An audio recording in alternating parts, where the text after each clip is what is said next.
Sigamos hablando de otros temas. El jurista Ángel Horna está con nosotros. Él es el vicepresidente del Colegio de Abogados de Pichincha. Hola, doctor, ¿cómo le va? Fabricio, muy buenos días. Un saludo para usted y para todos quienes nos escuchan. A ver, doctor, se viene un momento político distinto. El 14 de mayo tendremos una nueva Asamblea Nacional en 21 días. En 31 días tendremos un nuevo gobierno con un nuevo presidente de la República. En el medio, ¿qué va a pasar con la Administración de Justicia? ¿Cómo ve usted esta relación? Bueno, siempre se ha hablado de esto, la relación del momento político con las decisiones judiciales. ¿Será que la cosa cambia o no, doctor? Gracias, Fabricio. Por supuesto, como usted dice, siempre se han tocado estos temas. Pueden cambiar los gobiernos que cambien. El tema de la justicia debe respetarse. ¿En qué se va a ver el cambio? Cuando el presidente electo señaló en campaña y viene señalando el tema de respetar a la justicia en nuestro país. Nosotros consideramos de que hay dos elementos en el campo de la justicia. Uno, la independencia judicial. Si no se respeta la independencia judicial, que significa, por supuesto, el respeto a los fallos y sentencias de los jueces, y regresamos a los intereses permanentes, no de uno, no de dos gobiernos anteriores, de todos los gobiernos han metido las manos en la justicia. Esperamos los abogados de que lo que ha planteado el presidente Guillermo Lasso lo cumpla. Necesitamos independencia judicial en este país para que precisamente no solo los abogados, sino el pueblo ecuatoriano vaya recuperando confianza en la justicia. Si usted pregunta al común, ciudadanos no confían, y no confían precisamente porque tenemos una justicia que se ha sometido precisamente a otro tipo de intereses, y entonces la justicia, como dicen, solamente se le aplica al pobre, se lo sanciona, pero al de cuello blanco sigue campante. El tema que todos sabemos de la corrupción es un tema que indudablemente hay que enfrentarlo. El gobierno que viene debe dar las garantías necesarias para que se siga combatiendo la corrupción en este país. Y cuidado, no solo la corrupción del gobierno de Rafael Correa, sino la corrupción del gobierno de Moreno, que se están olvidando en este país. Por ejemplo, necesitamos que la Fiscalía General del Estado, así como se exige la independencia del Consejo de la Judicatura, tenga precisamente en sus manos, como lo hemos señalado, resolver el tema de casos de corrupción. La Fiscalía ha actuado de manera adecuada, pero todavía nos debe muchísimo. No se dice nada, por ejemplo, sobre las mascarillas compradas por el Seguro Social. No se dice nada sobre las fundas de los muertos, sobre el uso de los carnets de discapacidad. Es decir, necesitamos que la independencia de la justicia sea vista desde los diferentes ángulos. Ahora bien, doctor, hay una preocupación que me surge y me gustaría un comentario suyo en su condición de vicepresidente del Colegio de Abogados de Pichincha. El colega Fausto Yepes publicó en su cuenta Twitter hace 2 días que el vocal del Consejo de la Judicatura, Fausto Murillo, deberá ser removido de su cargo por impedimento legal de ejercerlo. Murillo vendió su renuncia en el sector público antes de ser vocal y debió devolver el dinero para posesionarse. El Ministerio de Trabajo ha notificado el impedimento legal. Créame que yo estoy espeluznado al leer esto, porque entiendo que el doctor Murillo fue designado por el Consejo de Participación Ciudadana y Control Social de Transición, y de esto ha pasado un buen tiempo, y resulta que recién se dan cuenta que el doctor Murillo estaba imposibilitado legalmente de ejercer un cargo público y están pidiendo la destitución. ¿Cómo le ve usted? Preocupante. Es decir, estamos viendo que entonces, cuando se les nombró a los vocales del Consejo de la Judicatura, ni siquiera revisamos la carpeta y los documentos. Ahora la preocupación también es por qué salta en este momento. Si no se llama la atención las coincidencias justo cuando va a haber un cambio de gobierno, exacto, se empieza a tocar el tema de los vocales del Consejo de la Judicatura. Yo lo conozco al doctor Murillo, una persona muy capaz, muy ecuánime en el tema de la justicia, pero sin embargo hay este antecedente. Posiblemente él lo conoce perfectamente y la ley es clarísima. Él no podía utilizar ese cargo o tendría que devolver los dineros que recibió como indemnización por haber vendido la renuncia. Entonces la pregunta es, ¿por qué ahora? Ahí es lo que yo planteaba, Fabricio. Por favor, si se dice que se va a respetar la justicia, cuidado, empiecen movimientos desde el próximo gobierno. No quiero hacer ninguna aseveración, pero entonces se quiere reacomodar el Consejo de la Judicatura. Empecemos exigiendo precisamente que se cumpla como establece nuestros mandatos. Más bien, yo considero, estimado Fabricio, de que el gobierno tiene un papel importantísimo, como es dotar del presupuesto necesario para la administración de justicia. No puede ser posible, por ejemplo, que cambie el gobierno que venga, con audiencias telemáticas, por ejemplo.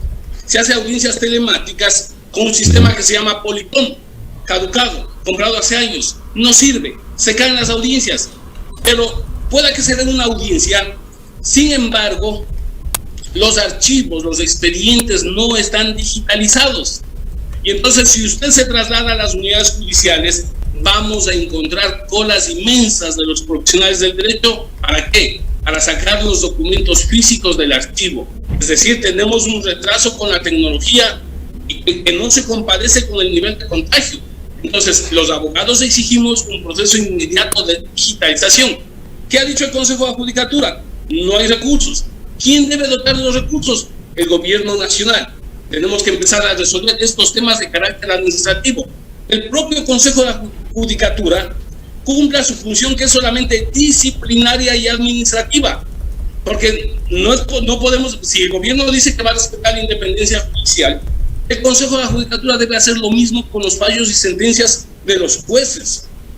No es posible, por ejemplo, cambiamos la Corte Nacional, pero hay una realidad, Fabricio, que nos escuchan.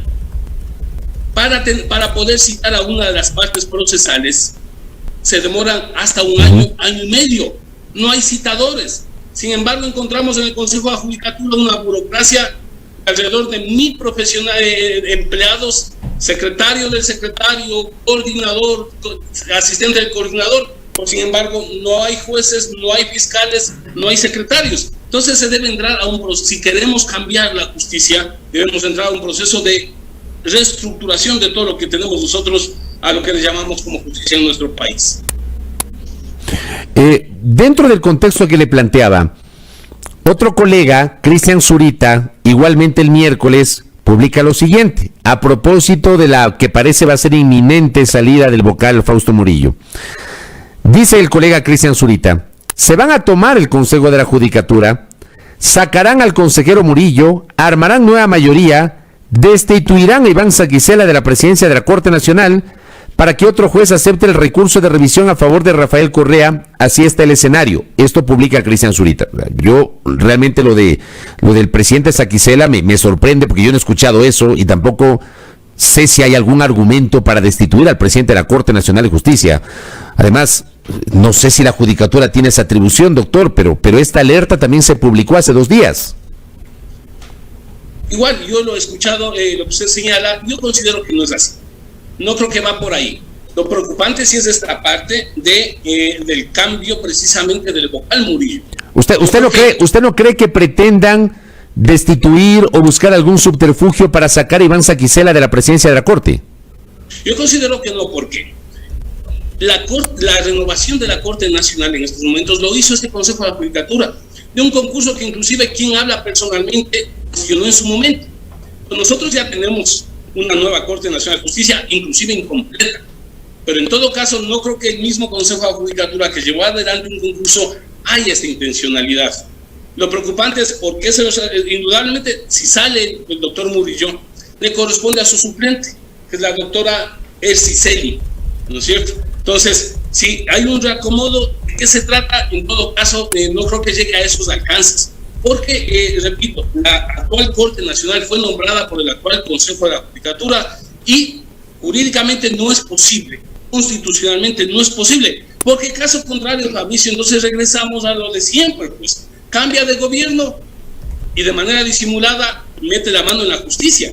Y entonces cuestionamos a este elemento, pero llevamos una práctica parecida. Entonces creo que los abogados exigimos de una vez por todas la independencia judicial en nuestro país. A mí también lo de Saquicela no le veo mucho sentido, realmente no le veo sentido en función de un reacomodo de la configuración que tiene el Consejo de la Judicatura.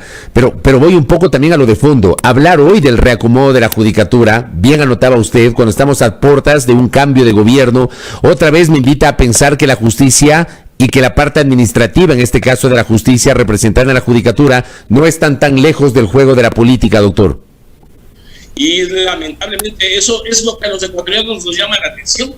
Yo creo que se debería respetar establecer las razones del doctor Murillo. No he escuchado cuáles son sus explicaciones, porque como usted decía hace un momento, le correspondía al Consejo de Participación que lo nombró. Pues lo mínimo es revisar una carpeta. Uno cuando va a un trabajo le piden el documento de impedimento de cumplir una función pública, y entonces sí nos llama la atención esta situación. Yo quisiera aprovechar también este espacio que se me ha dado, la necesidad de que a los abogados se nos tome en cuenta con nuestras opiniones. Se acaba de aprobar un tema de la ley de defensoría pública, donde a los abogados realmente nos dejan sin trabajo.